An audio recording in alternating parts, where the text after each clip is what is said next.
Hey guys, welcome back to the channel.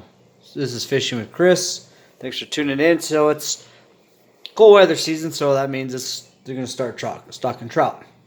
Some of the places I like to fish have already started stocking trout. So today I'm going to just do a little quick review and some tips and tricks of your tackle box. So here I have my big box. Inside my big box I have several boxes and other items I use for fishing. So let's go open it up and get started.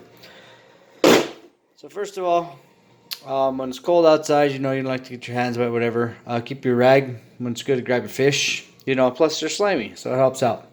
Also, I like to keep my fillet knife. It's always good to have a little fillet knife. This one's actually nice because it's got a sharpening stone right here at the tip. I also like to keep a little screwdriver set because you never know when you're out fishing at the lake and say something comes loose on your reel. Guess what? Bam. Sometimes on your multi-tool, the tips on the bits are too big. So that's why I keep this one, because it's smaller. It's got the finer bits in it. Needle nose pliers. These are good for retrieving hooks out of the fish's mouth. Plus there's little wire cutters if you need to cut some strings. In addition to that, I keep a spare. But these are actually hemostats. But these are kind of good because you can lock them. And then, of course, unlock them. Same thing, used for retrieving fish, hooks out of the fish. A straight pair and a bent pair. Scissors. These are good for cutting line, or even, after you tie your hook, you want to clean it up a little bit. Or just simply cutting a mess, and if your string gets wadded up. I like these nail clippers too, because I like these because they came with the lanyard. I like to keep these around my neck when I'm out fishing too. Then also it's got a little dill here, so you can see that. It's good for like going through your tackle boxes if you're trying to get a hook out, or you get a little knot in your string and you can't quite see it or you can't quite get it. So that's a little thing that helps out too. And plus it's got a little extra knife on there if I need to cut something. So it's like kind of like a little multifunctional tool. Comes in handy. So inside my box, I like to keep other little boxes, and we'll touch base on everything that's in there. Let's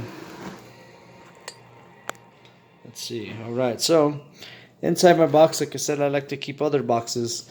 Do you ever that saying, "Don't keep in your eggs in one basket"? Well, guess what? Once I have the basket, but with inside that, I can take eggs out.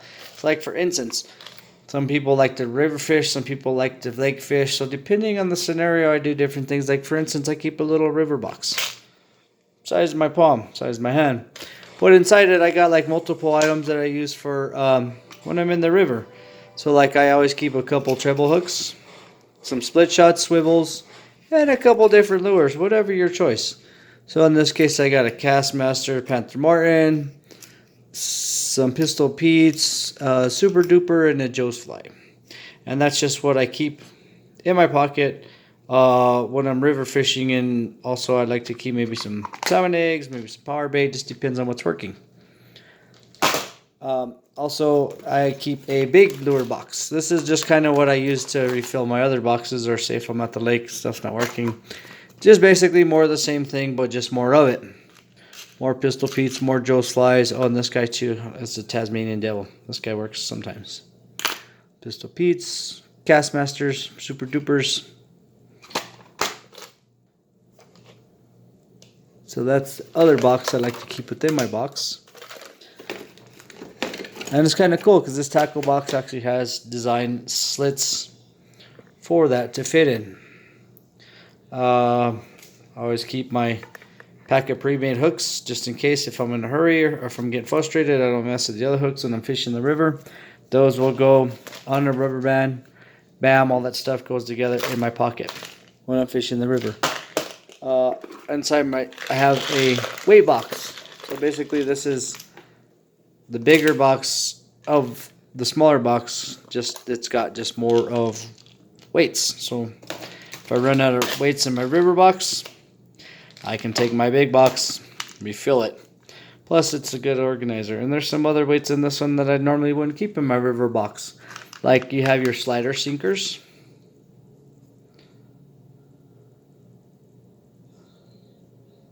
And then, of course, you have your bottom sinkers. But I've seen these too where people tie them up and use them in different ways. Whatever your preference on how you like to use them, that's up to you. Oh, and of course, extra swivels. And I always like to keep the rubber band because, you know, if you drop it, you know, it doesn't, because especially on the weight ones or that, if it folds over upside down, the rubber band just helps keep the lid on. And then, okay, what's in my other box, I also have another box. It's just my little fly box, which I just keep my flies in, and it keeps everything separate. Oh, what do you know? Like, there's an extra strike indicator too. So, you know, it's just whatever flies you use, whatever you like, what works in your neck of the woods. If I'm out fly fishing, of course, this goes in my pocket. And I don't have to bring this big box. I only have to take this little guy. And, of course, maybe some pliers and, you know, the nail clips or whatever. I always like to keep a little bit of extra string. Whatever your preference, whatever your pound of line you like to use. That way, if you need to tie a leader or whatever, you know, if you need to floss, sometimes this works for dental floss. Depending on the gaps in your teeth, it might not work. Let's see. Oh, and there's some more. These are, of course, the leaders for your fly rod. And then bait. Depends on what you kind of bait you like. I typically only use a few baits. It's usually salmon eggs, power bait, worms. You can never go wrong with worms.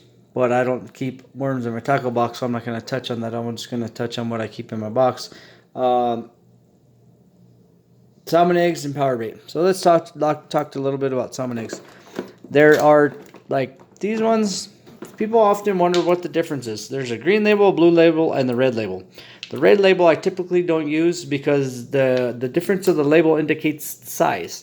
And it also tells you T, green label, and I forget what the red one says. But basically the blue ones are the smaller ones, the green ones are the mediums, and the red label are the larger ones. So depending on your preference, that's what you're going to want to use for that. And also they have the chartreuse garlic ones. These are green. See? Chartreuse garlic eggs. There you go. And if you notice, some of my baits have dates, because sometimes I forget what I have in my tackle box, and when I go to the store, I buy extra bait that I already have. So, like, for instance, I just bought this one. So this one has 1019 on it. Some good old salmon peach power bait. You know, I'm not going to tell you what color salmon or what color power bait to use, whatever works good for you. But there is one power bait I do complain about, and I don't recommend anybody use. And if somebody does catch fish on this, let me know. Is this brown bait? It says it's hatchery bait. See, I don't know, you can't see it, but it's hatchery pellet. I've had this thing since 2016. I don't ever use it because it doesn't catch anything. The only time I use this is, well, I don't. Why I still have this, I don't know. But it's in there for safekeeping, I guess. So that's bait. I'm a firm believer, 2 is 1, 1 is none. These are stringers. Some people don't know how to use this, so what you do is, on this type stringer, is you would actually, once you catch your fish, you're going to put this through his gill, out his mouth, pull it, get him all the way down to the end here. Once you get to the end, you're going to feed this part through, and bam, it makes like a knot style top of the fish. He's not going to go nowhere. This part would go in the ground. Stick it in the dirt. If you're a little bit away from the water, that's why I like to keep an extra one. You can tie one to the other and make it twice as long. These things are actually pretty cheap. They're made of nylon. Depending on your store, they're typically about $1. I've seen them at 88 cents a piece. These are the short ones. And then the stringers come in different lengths, different sizes, just depending on what you want. And I always keep backup stuff too. This is just another multi-tool that has a small screwdriver on it as well. It's also got a little flashlight. I'm shining it directly at you. Then another multi-tool along with that. So these come in handy just in case maybe you drop your needle nose, you can't find it, or you lose your hemostats, you can't find them, or whatever. Maybe just prefer the smaller ones. That's on you. Chapstick. Now that's getting colder. When the wind's blowing, and you've been in the sun all day, your lips tend to dry out. So self-explanatory. Chapstick. Lighter, same thing too. As one is done, that's always like to keep 3 just in case one fails. Have a backup. If you want to make a fire, grill you up some fish, stay warm. That's your choice. Moving up a little bit. Let's see. Sometimes when you're out fishing and somebody brings a beer that's a pop top and they don't have no way to get it open, well, there you go. Bottle opener. Or sometimes you're fishing with corn. Some people like to use corn. I've used corn. It works. Just depends on where you're at. Same thing. You open your can of corn. Wine bottle opener. Self-explanatory. Open a bottle of wine. Another beer bottle opener. Fingernail clippers. Another set, but this one actually just stays in the box. A little bit bigger. Self-explanatory. This guy here is a repair kit. All it basically is some hot glue. Say if you lose the eye on your rod, or if it comes loose or whatever, you need to reattach it. What you'd simply do is you take your lighter, you heat it up, you dabble some on your rod, slide the eye back on, it dries, rod is good to go. This here is, believe it or not, it's garlic powder. Because you always see that they make garlic baits. Well, guess what? Sometimes the regular baits need a little bit of garlic, like your salmon eggs or whatever. So dip your salmon eggs in the garlic, and voila, then you have garlic eggs. Or corn or whatever, worms. Strike indicators. Those are for the fly rod. Floats. I've talked about floats before. I keep 2 different sizes, big ones, small ones, just depending on where I'm at. Bobbers.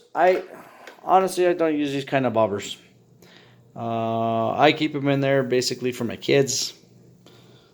Because kids, sometimes you take them to the kid pond, it's full of moss. You can fish off the top of it.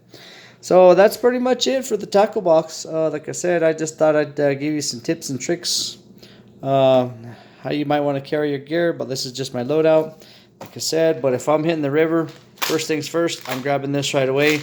It's already ready to go. Like I said, it's just got a little bit of just what you need. Go hook you a couple of fish, come back, and then get you a refreshing drink. Whatever your preference. And then they tuck real nice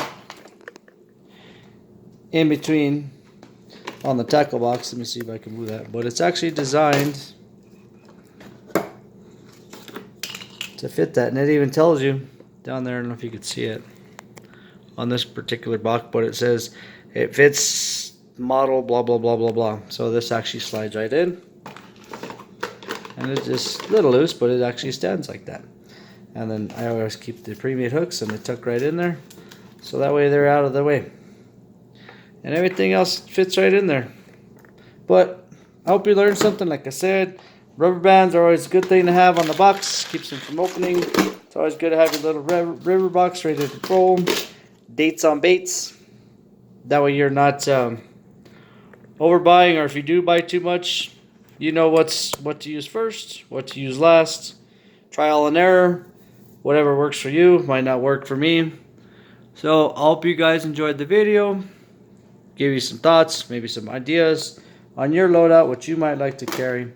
Thanks for tuning in. Hopefully you'll get some more fishing trips in now that I got some time. Hope you enjoyed the video. Talk to you guys later. Bye.